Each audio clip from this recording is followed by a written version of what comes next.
गुरु गीता का ये सूत्र कहता है, हुंकारेण न वक्तव्यम प्राज्ञ शिष्य कथंजन, गुरोरग्रे न वक्तव्यम असत्यम च कदाचन, गुरुम त्वं कृत्य हुं कृत्यम गुरुम निर्जित्य वादतः, अरण्ये निर्जले देशे स भवेद ब्रह्म राक्षसः।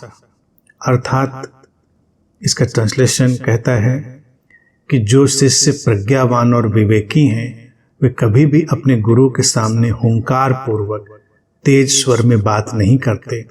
इतना ही नहीं, वे गुरु के सामने कभी भी असत्य नहीं बोलते, और जो गुरु के पास तू करके हूं करके अहंकार पूर्वक बातें करते हैं वे किसी निर्जल अरण्य प्रदेश में ब्रह्म राक्षस का जीवन जीने के लिए विवश होते हैं।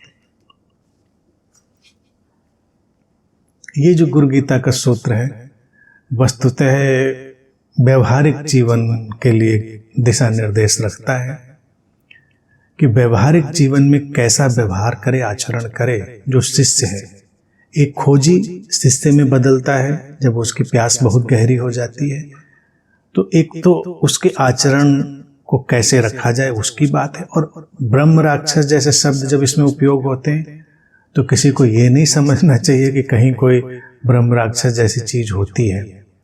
ये केवल एक पारिभाषिक शब्द हैं जो लोगों को समझाने के लिए, कभी थोड़ा डराने के लिए उपयोग किए जाते रहे। ये ब्लैंकेट वर्ड्स हैं, कैसे कहा जाए।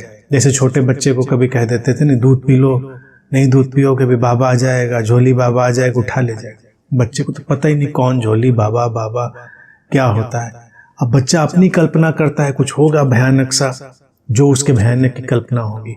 तो ये सारे वक्तव्य ऐसे ही बच्चों के लिए होते हैं कि ब्रह्म राक्षस से किसी निर्जन प्रदेश में बिना पानी के उसको सजा मिलेगी।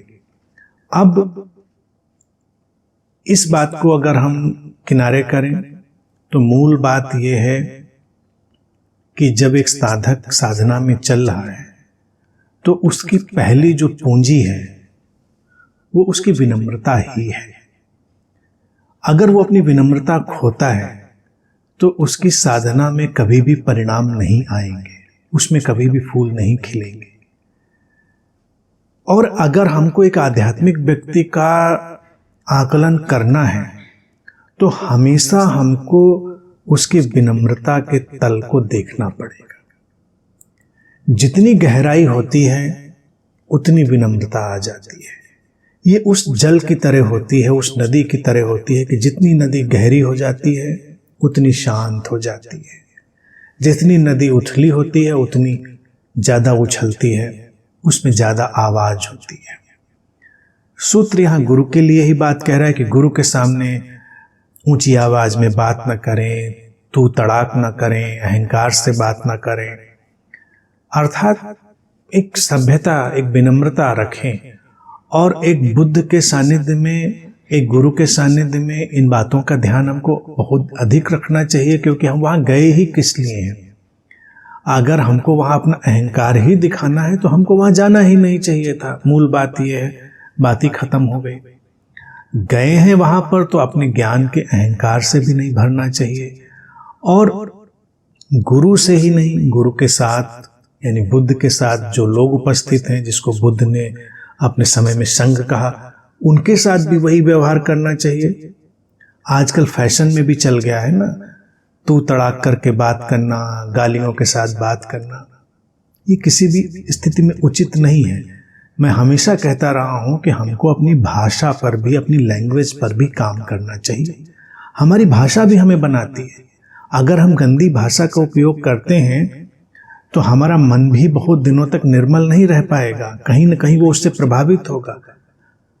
हम एक खराब टोन, खराब आवाज में बात करते हैं, वो भी हमारे व्यक्तित्व को हानि पहुंचाएगा। तो आवश्यकता क्या है? अगर हमको सचमुच में साधना की गहराई में जाना है, अपने व्यक्तित्व को सुंदर बनाना है, तो उसके लिए सारे सूत्र हैं। किसी गुरु के सानिध्य में ही इनका उपयोग हो ऐसा नहीं, लेकिन चूंकि गुरु गीता है तो वहां पर इसको उस तरह से कहा गया है। और फिर लिखने वाले ने ऑब्जर्व किया होगा, अवलोकन किया होगा कि बुद्ध क्षेत्र में भी बहुत सारे ऐसे लोग होते हैं जो आ तो गए हैं किसी कारण से, लेकिन अपने अहंकार से भरे हैं, अपनी भाषा की मलिनता से, अपने अंतर्मन की मलिनता से अभी मुक्त नहीं हो पाए हैं, और इन्हीं कारणों से उनके जीवन में बहुत अटकाव है। तो उनको ये एक सुझाव दिया गया है कि विनम्रता में उतरना है। विनम्रता ही कुंजी है जो जीवन के गूढ़तम रहस्यों के द्वार खोलती है। कोई भी व्यक्ति अहंकार से, अकड़ से, ऐंठ से कभी भी उन रहस्यों के द्वार में प्रवेश नहीं करता। जीवन के प्रति भी हमको यही एटीट्यूड रखना है।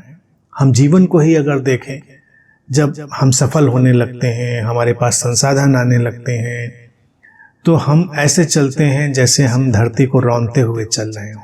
हमको लगता है हमारा कोई क्या बिगाड़ सकता है, लेकिन वही प्रकृति जब एक करवट लेती है तो हमारे सारे संसाधन, हमारी सारी सुविधाएं, हमारे सारे अहंकार के उपकरण धरे के धरे रह जाते हैं। फिर हम त्राही त्राही करते हैं। तो प्रकृति के साथ भी व्यवहार करना है तो विनम्रता से प्रकृति को सहयोग करो, उसको नुकसान मत पहुंचाओ।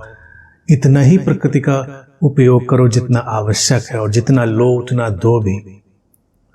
तो ये सब चारों तरफ फैलते हुए व्यवहार के संकेत हैं। विनम्र व्यक्ति बहुत ही संवेदनशीलता, बहुत ही सुलझे हुए संतुलित ढंग से आगे चलता है। तो बुद्ध का सानिध्य हो, अपने सहयात्रियों का साथ हो, प्रकृति के साथ व्यवहार हो, अपने परिवेश के साथ व्यवहार हो, अच्छी भाषा का, अच्छे शब्दों का उपयोग करें, विनम्रता में रहें, अपने आप को किसी से न ज़्यादा समझें न किसी से कम समझें, अस्तित्व से जो लें वो अस्तित्व को वापस भी लौटाएं, एक संतुलन बनाकर चलें, तभी जाकर हमारी साधना में खिलावट हो।